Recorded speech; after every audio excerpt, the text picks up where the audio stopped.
오늘 우리에게 주신 하나님의 말씀은 야고보서 4장 11절에서 12절 말씀입니다. 형제들아 서로 비방하지 말라.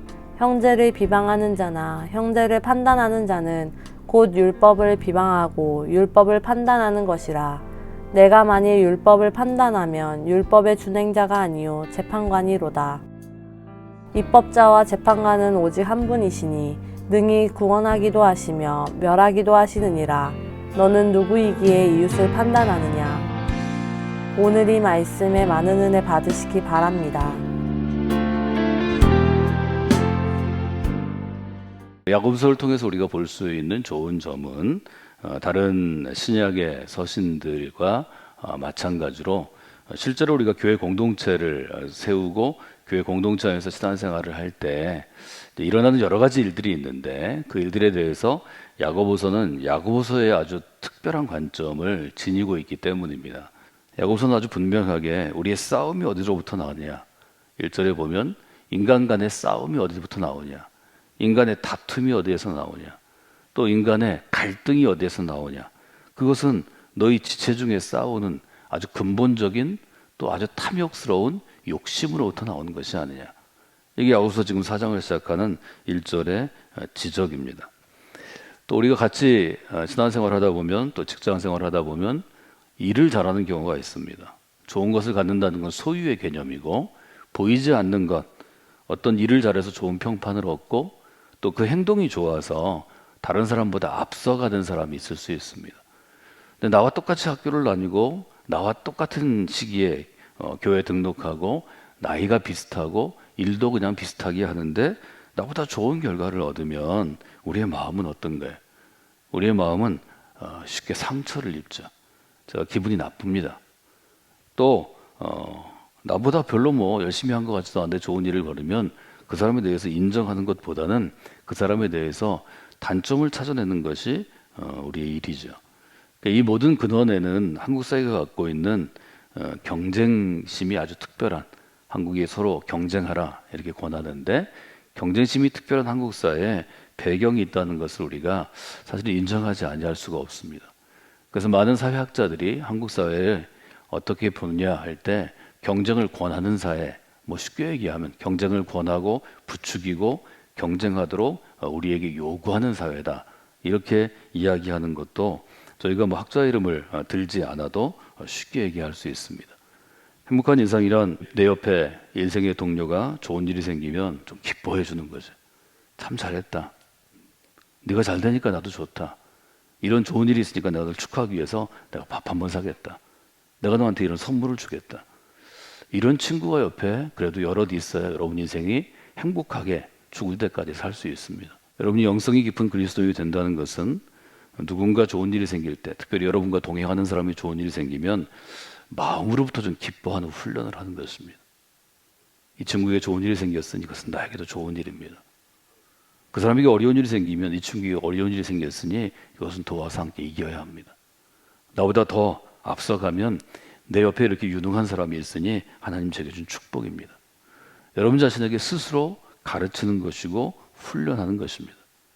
이것을 좀 더 부정적으로 교훈하자면 아마 11절의 교훈이 될 것입니다. 제가 지금 얘기하는 정쟁사회가 한국만 그런 게 아니고 야고보서를 읽는 사람들, 야고보서를 읽던 교회도 똑같은 상황이었을 것입니다.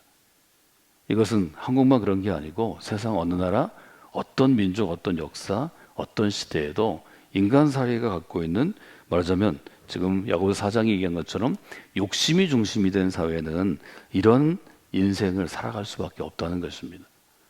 그래서 그런 사람들이 교회 안에 들어오니까 교회 안에도 똑같은 일이 일어나니까 야고보서는 우리가 가져야 될 다른 사람을 향한 태도에 대해서 이렇게 권면합니다. 서로 비방하지 않아야 합니다.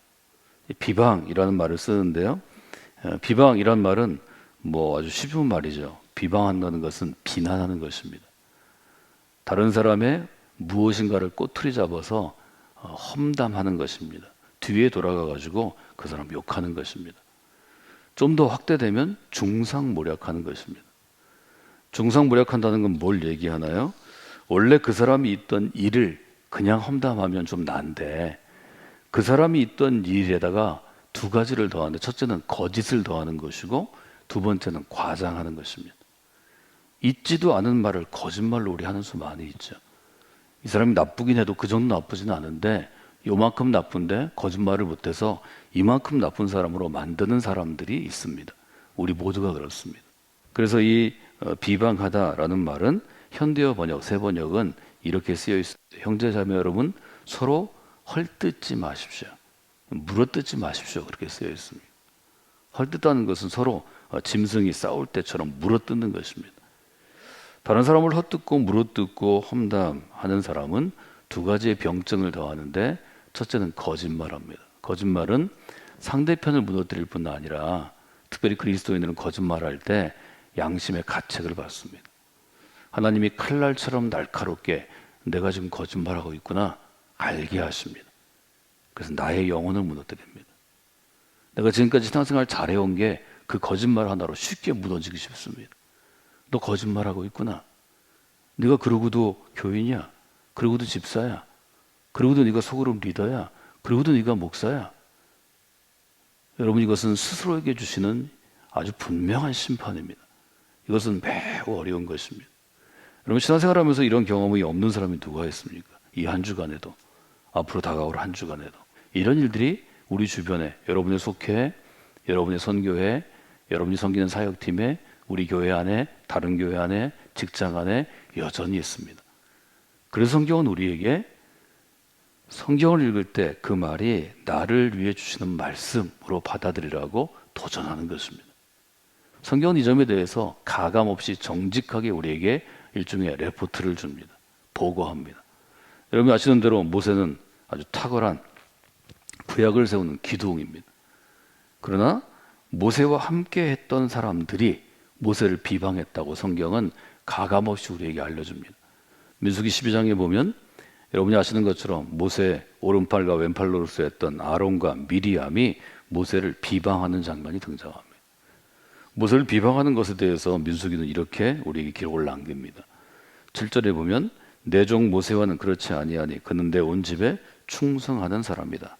8절 그와는 내가 대면하여 명백히 말하고 은밀한 말로 하지 아니하며 그는 또 여호와의 형상을 보거늘 너희가 어찌하여 내 종 모세의 비방하기를 두려워하지 아니하냐. 출애굽의 리더였던 모세를 가장 가까이 있던, 또 모세를 도왔던, 모세가 가장 신뢰했던 아론과 미리암이 비방합니다. 9절에 보면 여호와께서 그들을 향하여 진노하고 떠나가시매, 10절 구름은 장막 위에서 떠나갔고 하나님의 영광이 떠나갔다는 거죠. 미리암은 나병에 걸려 눈과 같더라. 아론이 미리암을 본즉 나병에 걸렸는지라. 민수기는 우리에게 아론과 미리암과 같은 사람도 탁월한 리더인 모세 옆에서 모세가 마음에 들지 않으면, 모세가 나를 해롭게 하면, 뭔가 시비거리가 되면 모세를 비방했고 그 비방한 것이 이스라엘 공동체에 어떤 문제를 가져왔는지를 잘 보여줍니다. 여러분이 누군가를 비방하는 것은 어떤 유혹을 받는 건데 내 자신 유혹을 먼저 받는 거고 다른 사람을 유혹하는 것입니다.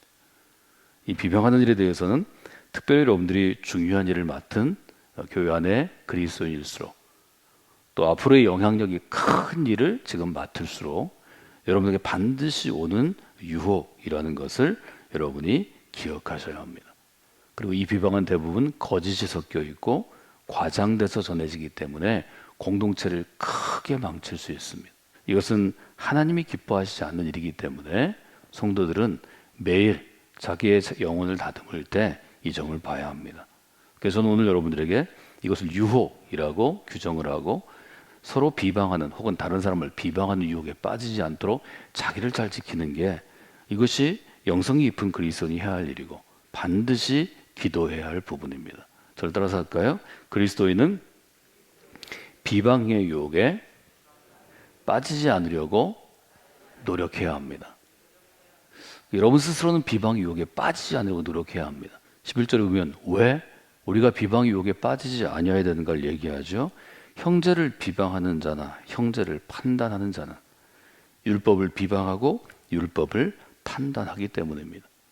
비방이라는 단어와 판단이라는 단어가 새로 등장합니다. 누군가를 비방하는 것은 누군가를 판단하는 사람이 되는 것입니다.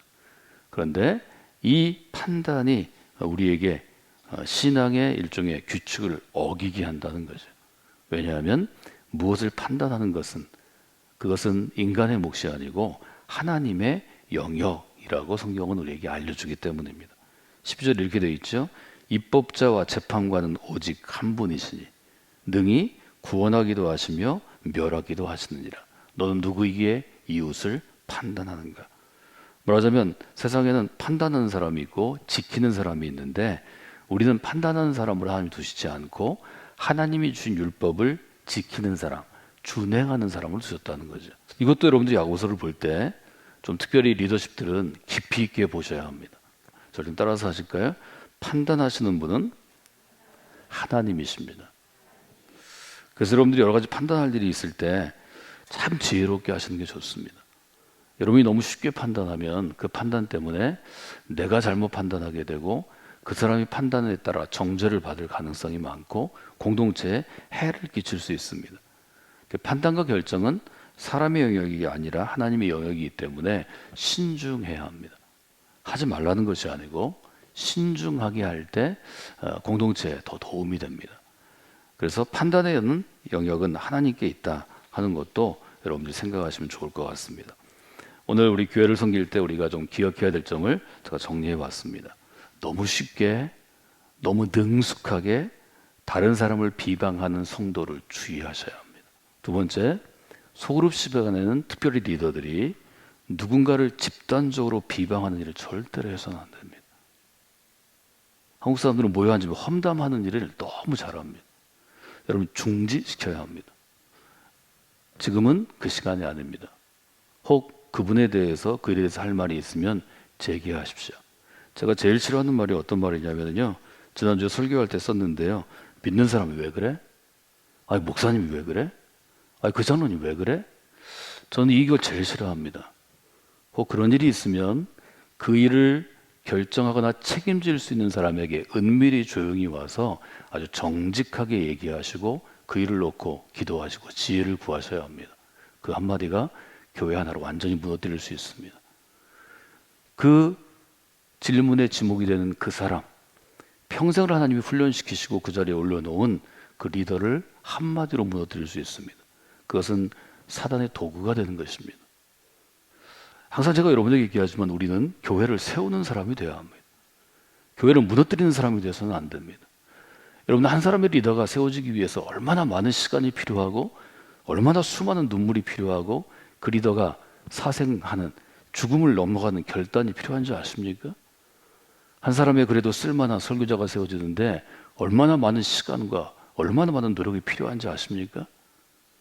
수많은 사람들이 불편을 참았기 때문에 그 사람이 거기 있는 것입니다. 수많은 사람이 참고 기다려 주었기 때문에 그 교회가 이 자리에 서 있는 것입니다. 여러분 이것은 하나님과 또 쓰임받은 사람들의 노력이 결정체입니다. 한순간에 허물거나 절대로 발로 툭툭 차서는 안 됩니다. 여러분 이 점을 리더들은 특별히 주의하셔야 합니다. 그래서 비방하는 일은 절대 여러분 하시면 안 됩니다. 두 번째, 판단하는 일에는 특별히 주의하셔야 합니다. 제게 와서 아주 중요한 이야기들을 하시는 분들이 제게도 많이 있습니다. 근데 판단하고 오시는 경우가 있습니다. 목사님, 이건 이렇게 하세요. 그때는 제가 그분의 이야기를 잘 듣지 않습니다. 교회 안에 어떤 일을 할 때는 와서 자기 의견을 얘기할 수는 있습니다. 이렇게 할 때는 이런 게 좋고 이렇게 할 때는 이런 게 좋습니다. 그리고 판단은 위원회가 할 때도 있고 공동으로 할 때도 있고 제가 책임을 지고 마지막 결정을 해야 할 때도 있습니다. 이 점은 여러분들이 리더십의 결정 과정에서 또 매우 중요한 요소입니다. 제가 세 가지 팁을 얘기했는데요. 여러분들 옆에 쉽게 다른 사람을 비방하는 사람을 가까이 두셔서 안 됩니다. 좀 멀리 하시는 게 좋습니다. 여러분이 주신 소중한 시간들이 있습니다. 제게는 설교의 시간, 예배의 시간, 성도들과 교제하는 시간, 훈련의 시간이고 여러분은 속회의 시간, 또 아이들을 가르치는 시간, 또 함께 중보기도 하는 시간, 이 시간들은 하나님의 시간입니다. 이 시간을 소중히 해야 되기 때문에 그렇게 해야 합니다. 판단할 때 여러분이 그 일을 판단할 수 있는 일종의 위임을 받았는지를 잘 돌아보셔야 합니다. 교회에서 판단을 위임하는 선이 있고 그 판단을 저와 함께 나눠야 될 선이 있습니다. 이 판단의 일종의 레벨, 수준을 잘 생각하셔야 합니다. 그것이 교회를 잘 세우는 일입니다. 오늘 제가 여러분과 함께 나눈 것은 어떤 것인가 하면 영성 깊은 그리스도인으로 선다는 것은 먼저 내 자신이 특별히 다른 성도, 다른 공동체를 너무 쉽게 근거 없이 별로 특별한 증거도 없이 비방하지 않는 것입니다. 그래서 서로 비방하지 말라 하는 것이고, 두 번째는 여러분들이 누군가를 비방하는 사람을 옆에 두면 그 사람 때문에 여러분의 영혼도 유혹을 받고 무너뜨리고 공동체가 무너질 수 있습니다. 그래서 쉽게 다른 사람을 비방하는 그리스도인의 모습을 가진 그 사람들을 주의하셔야 합니다. 세 번째, 여러분에게 주신 소중한 시간과 사역이 있습니다. 그 시간과 사역을 비방하는 일에 써서는 안 됩니다. 누군가를 세우고 교회를 견고하게 세우는 일, 쓰임받는 일에 써야 한다는 것을 여러분들이 한 번 더 주의하시고 그런 일 가운데 나아가시면 더 복되고 귀한 일들이 우리 가운데 있을 줄로 믿습니다.